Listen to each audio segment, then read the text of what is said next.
Hello everyone, good morning and welcome back to my another new blog প্রথম পাতা। সবাই কেমন আছো? আশা করি সবাই খুব ভালো আছো, সুস্থ আছো। আমিও বেশ ভালো আছি। আর দেখো কত শাল গাছের ফুল পড়েছে। আর এখানটায় আমার শাল গাছ আছে আর প্রচুর ফুল পড়ে প্রত্যেক দিন। আর যেন পুষ্প বৃষ্টি হয়ে গেছে। যাই হোক, খুব সুন্দর লাগে দেখতে। এখন ঘড়িতে বাজে সকাল 9টা মতো, আর আমি ঘরে এলাম এই বিট্টুকে নেওয়ার জন্য। চলো, ও ভেতরে থেকে কিচকিচ করছিল, ভাবলাম ওকে বাইরে বের করে দিই। ও বাইরে প্রত্যেক দিন থাকে, আর আমরা যখন ঘরে আসি ওকেও ঘরে নিয়ে আসি। ওর এখন বাইরে বেরোনোর সময়, তাই কেমন ডাকছে। সকালের কাজ কিছু বাকি ছিল, যেমন থালা বাসন সব ধুয়ে দিয়েছিলাম, তারপরেও এগুলো থেকে গিয়েছিল, মানে যেগুলো চা করেছিলাম ওই সব আর কি। আর ছাদে থেকে গিয়েছিল সেইগুলো। আর আমি ঘরটাও গোছানো হয়েছিল না, সেইগুলো সব রেডি করে তারপরে এইগুলো বের করে দিয়ে গেছিলাম। এখনও ধোয়ার টাইম পাচ্ছিলাম না, তো এইগুলো এখন আমি আস্তে আস্তে করে টুকটুক করে ধুয়ে নেব।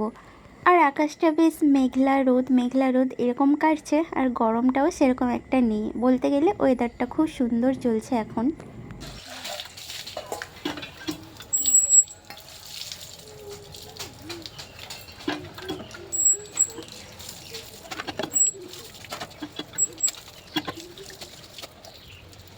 আর আমি এখানে গিয়েছিলাম একটু সার্ফ নেওয়ার জন্য। আমার যে সাবানটা ছিল ওটা শেষ হয়ে গেছে, আর সার্ফ আর একটু ছাই মিশিয়ে পরিষ্কার করলে না বেশ সুন্দর পরিষ্কার হয়।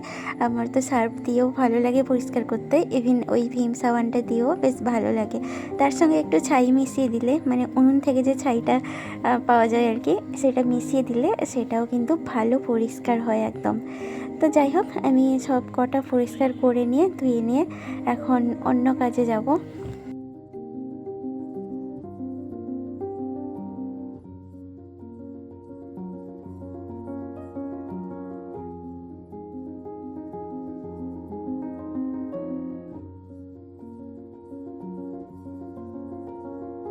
আমাদের এই কলপাটটার কাছে অনেকটা মানে শ্যাওলা জমে গেছে, আর ঘাসও হয়েছে। সেটা একদিন সময় করে আমি পরিষ্কার করব, সেটা মনে রেখেছি যে একদিন পরিষ্কার করব। আর আমি সময় পাচ্ছি না, একদিন সময় করে খুব সুন্দর করে আমি ঝাঁটা দিয়ে ভালো করে পরিষ্কার করে দিয়ে যাব।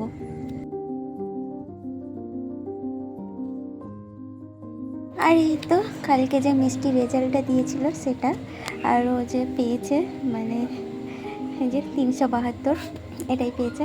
যাই হোক, কালকে অনেকগুলো ওর বুক দিয়েছে, এলকেজির অনেকগুলো। সেইগুলো আমি ওর বুক র্যাকে সব সাজিয়ে রেখে দিয়েছি, আর কভার করা হয়নি, কভার করতে হবে। আর চলো, আর এখন আমি ঠাকুরকে পুজো দেবো। আর আগের দিনে যে পুজো দিয়েছিলাম সেই যে ফুলগুলো, ওইগুলো বাসি হয়ে গেছে। ওই ফুলগুলো নিয়ে আমি এখন ওইগুলোকে পুকুরে ফেলে দেবো। তারপর এই ঝুড়িটায় নতুন ফুল তুলে আবার পুজো দেবো। আর চলো, আমাদের গাছে কিন্তু অনেক ফুল ফুটেছে, অনেক না মানে মোটামুটি। তো সেইগুলো আমি এক একটা করে তুলে নিচ্ছি। আর এদিকে জেঠিমা এসছে দৌড়ে দৌড়ে কিছু একটা বলার জন্য। হ্যাঁ, সেটা হচ্ছে আমাদের গাছে অনেক আম পড়েছে, আম তোলার জন্য। আজকে তো মঙ্গলবার, নিরামিষ, তো সে কারণে হয়তো কোনো নিরামিষ তরকারি করবে। যাই হোক, আমি কটা ফুল তুলে নিই, দিয়ে ঠাকুরকে একদম পুজো করব মন ভরে। আমার না পুজো করতে ভালো লাগে, ভীষণ ভালো লাগে। আর আমাদের বাড়িতে যে মন্দিরটা রয়েছে বর্তমানে, মানে যেখানে ঠাকুর আছে আর কি, তো সেই জায়গাটাকে সুন্দর করে সাজানোর ইচ্ছা আছে। সুন্দর একটা মন্দির বসাবো ইচ্ছে আছে। জানি না কবে আমার ইচ্ছেটা পূরণ হবে। আমিও সুন্দর করে মনের মতো করে, একদম আমার মতো করে পুজো করব। ভক্তিতেই ভগবান, তো কিভাবে পুজো করলাম সেটা বড় কথা না, মন থেকে পুজো করলে সেখানেই ভগবান আসে।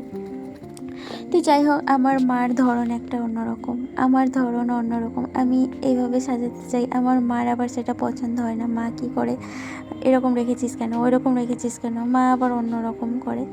যাই হোক, আমার তখন ভালো লাগে না। আমার মনে হয় আমার একটা ঘর হবে শুধু আমার, যেখানে আমি নিজের মতো করে ঘর সাজাবো, পুজো করব, নিজের পছন্দ মতো রান্না করব। মানে জানি না, এই স্বপ্ন হয়তো কারোর পূরণ হয় হয়তো, কিন্তু আমার কোনো দিন পূরণ হবে কি না সেটাও ঠিক জানি না। আর আমাদের বাড়িতে এই যে লক্ষ্মী ঠাকুর আছেন, আর রাধা কৃষ্ণের মূর্তি রয়েছে, আর সরস্বতী ঠাকুর আছে, আর এমনি ফটো আছে, গণেশ ঠাকুর আছে। তো লক্ষ্মী ঠাকুর আর গণেশ ঠাকুর দুটো পেতলের, আর সব ফটো ফ্রেম অ্যান্ড হ্যাঁ ফটো ফ্রেম। তো এখানেই আমি প্রত্যেক দিন পুজো করি না, মা করে, আমিও মাঝে মধ্যে করি, এইরকম করে আর কি।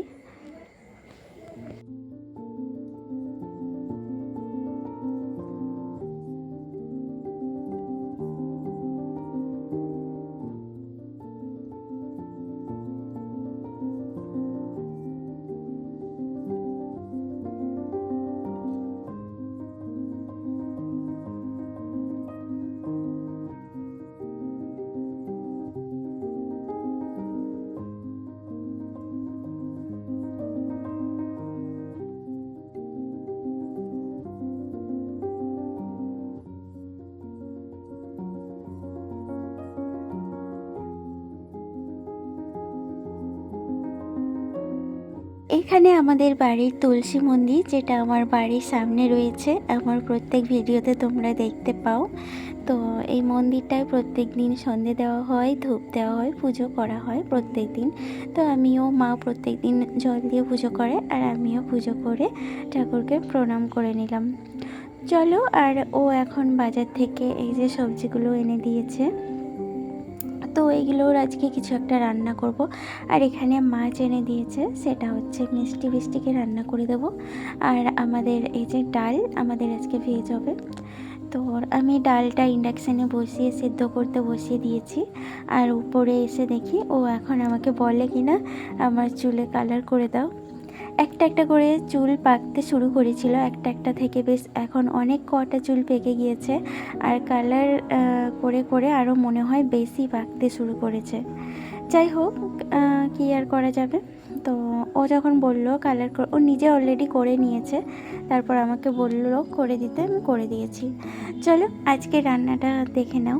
এই যে ডাল হয়েছে, আর এখানে এই যে সজনে ডাঁটা, আলু আর কুমড়ো দিয়ে একটা হালকা করে একদম তরকারি করেছি, মানে ঘন্ট আর কি। একটু জুস রেখেছি, যেহেতু সবাই বলে একটু জুস রাখলে ভালো লাগে। আর নিরামিষ একটা টক করেছি, নতুন ঢ্যাঁড়স উঠেছে, ঢ্যাঁড়স দিয়ে আলু আর কুমড়ো দিয়ে টক করেছি। টকটা না ভীষণ সুন্দর খেতে হয়েছিল।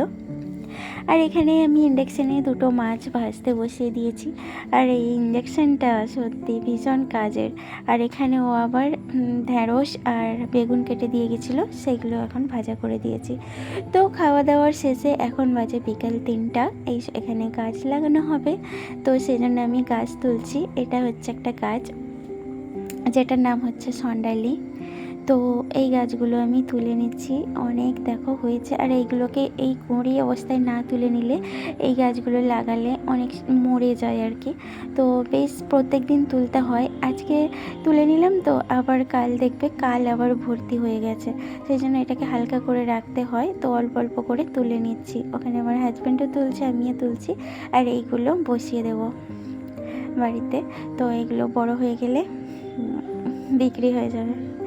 যাই হোক, আর চলো এখন পুরো রাত্রিবেলা, আর তখন আর কোনো ভিডিও করিনি, তো সেখান থেকে এসে একটু রেস্ট করছিলাম। এখন রাত্রিবেলা আজকে কি রান্না করব ভেবে হ্যাঁ, আমার কাছে একটু চাল রয়েছিল, এই চালটা ধুয়ে দিলাম, বানাবো বাসন্তী পোলাও।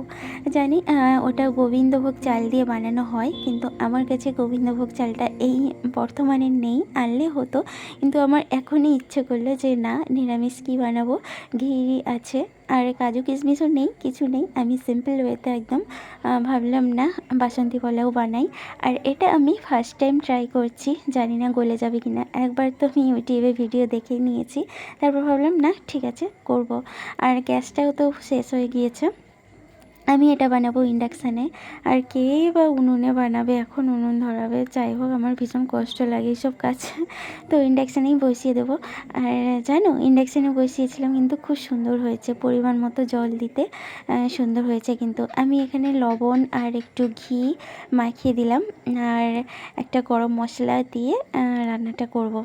চলো এটাকে এখন মাখিয়ে একটু রেস্টে থাক, আর আমি ওদিকে বাকিটা করি। হ্যাঁ, কিছুই না, এটা সিম্পলভাবে বানানো যায়, ওই জন্য। চলো রান্নাটা তবে শুরু করে দিই। আমি এখানে একটু সাদা তেল দিয়েছি আর ঘি দিয়েছি, আর তেজপাতা এনে দিলাম। কাঁচা তেজপাতাই দিচ্ছি, আমার মনে হয় কাঁচা তেজপাতার ফ্লেভারটা স্ট্রং হয় শুকনোর থেকে। তো শুকনো রয়েছে, তাও আমি কাঁচা তেজপাতা দিয়ে দিচ্ছি। আর এখানে একটু আদা বাটা দিয়ে দিলাম। তো আউট অফ ফোকাস হয়ে গেছে ক্যামেরাটা, রান্না করতে দেখে আমি ক্যামেরার দিকে আর দেখিনি। যাই হোক, এখানে আদা নেড়ে নিচ্ছি। আর হ্যাঁ, আমি না এখানে আমার তো কাজু বাদাম নেই, তো এই বাদামটা ছিল, এই বাদামটা দিয়ে দিলাম। আর এটা তো বেকার দিয়েছি, যাই হোক বাদাম কেউ খায়নি। আর আমি এখানে মেন জিনিসটাই অ্যাড করতে ভুলে গেছি, যেটা হলো গরম মশলা, মানে ওই লবঙ্গ, এলাচ, দারচিনি এইসব। তো যাই হোক, সেটা ভুলে গেছি যখন আমি চালের সঙ্গেই অ্যাড করে দেবো। চলো এটাকে একটু আমি হালকা ভেজে নিয়েছি, আর একটু ফ্লেম কমিয়ে দিয়ে তারপর আমি এখানে চাল অ্যাড করে দেবো। আমি কিন্তু একদম সিম্পল ওয়েতে করছি, আমি রেসিপি বলছি না, আমি আমার মতো করে করেছি। তো অনেকে অনেক রকমভাবে বানাও, তো আমিও এমনি একটা সিম্পলভাবে, যেহেতু খেতে ইচ্ছে করেছে সেই তো বানিয়ে ফেলেছি। ভাবছিলাম ঘরের চাল দিয়ে বানাবো, তারপর যখন দেখি আমার কাছে এই রাইসটা অনেক দিন থেকে পড়ে আছে, তো সেটা খারাপ হবে কেন, আমি ইচ্ছে হলো বানিয়ে ফেললাম। আর এই যে গরম মশলাটা আমি এখন অ্যাড করে দিচ্ছি, কোনো অসুবিধা নেই। তো সেই অনুযায়ী সব লবণ দিয়েছি, হলুদ দিয়েছি, জল অ্যাড করব। আর যেই মেজারমেন্টে চালটা নেবে সেই মেজারমেন্টে ডাবল জল নেবে। মানে আমি এই গ্লাসটায় 1 কাপ, মানে 1 গ্লাস চাল নিয়েছি, আমি 2 গ্লাস জল দেবো। আর জলটা তাও একটু বেশি করে দিয়েছি, কিন্তু একদম আমার সেদ্ধ কিন্তু একদম ঠিকঠাক হয়েছে একদম। আর একটু আমি বাড়িয়ে দিচ্ছি, হ্যাঁ তলার দিকে কিন্তু একটু লেগে গেছিলো, আমার মনে হয় ফ্লেমটা হাই ছিল, বা কিছু আরও স্লোতে রান্না করতে হতো। যাই হোক, আমি কিন্তু রান্না করেছিলাম 1200 থেকে কমিয়ে 1000-তে রান্না করেছিলাম, তাও তলার দিকটা একটু লেগে গেছিলো। যাই হোক, যখন রান্না হচ্ছিল না, সুন্দর একটা ফ্লেভার আসছিলো, আমার তো খুব সুন্দর লাগছিলো, গোটা ঘর গন্ধ হচ্ছিলো। আর যদি আমি গোবিন্দভোগ চালে করতাম, সেটা নিশ্চয়ই আরও খুব সুন্দর স্মেল আসতো। এমনিতেও স্মেলটা কিন্তু খুব সুন্দর আসছিল। যাই হোক, আমি এখানে ঢাকা লাগিয়ে দিলাম, তো ভালো করে দিয়েছি। তাও এই যে মনে হয় একটু স্মেল বেড়ে যাচ্ছিলো, তার জন্য ওর উপরে একটু ভারী কিছু আমি লাগিয়ে দিয়েছিলাম। চলো, আর আমি ফার্স্ট টাইম করছি, আর ঠাকুরকে ডাকছি যেন আমার রান্নাটা ঠিকঠাক হয়, যেন খেতে পারে আর কি, না হলে আবার তখন আবার কি বানাবো তার আবার ঠিক ঠিকানা থাকবে না। আর এই দেখো, এই যে আমার ঝুরঝুরে বাসন্তী পোলাও হয়ে গিয়েছে, একদম ঝুরঝুরে হয়েছে কিন্তু, আর দেখতেও ভালো হয়েছে মোটামুটি। আর স্মেলটাও কিন্তু খুব সুন্দর, গোটা ঘর মোমো করছে। যাই হোক, তার সঙ্গে আর কি করব, এখানে এই যে বেগুনগুলো ভাজা করছি, এটাই, আর কিছু না। এর সঙ্গে কিন্তু চিকেন কষা বা মাটন কষা হলে কিন্তু জমে যাবে দারুণ, যেটা যখন ননভেজ হবে তখন একদিন আমি বানাবো। তো এখন আমি শুধুই বেগুন ভাজা করছি, আর ওবেলাকার ডাল আছে, ডাল দিয়ে একটু ভালো লাগবে কিন্তু খেতে, খুব সুন্দর হবে। চলো তাহলে বেগুনগুলো আমি ভেজে নিই, আর সেই সঙ্গে আজকের ভিডিওটা এখানেই শেষ করছি। টাটা।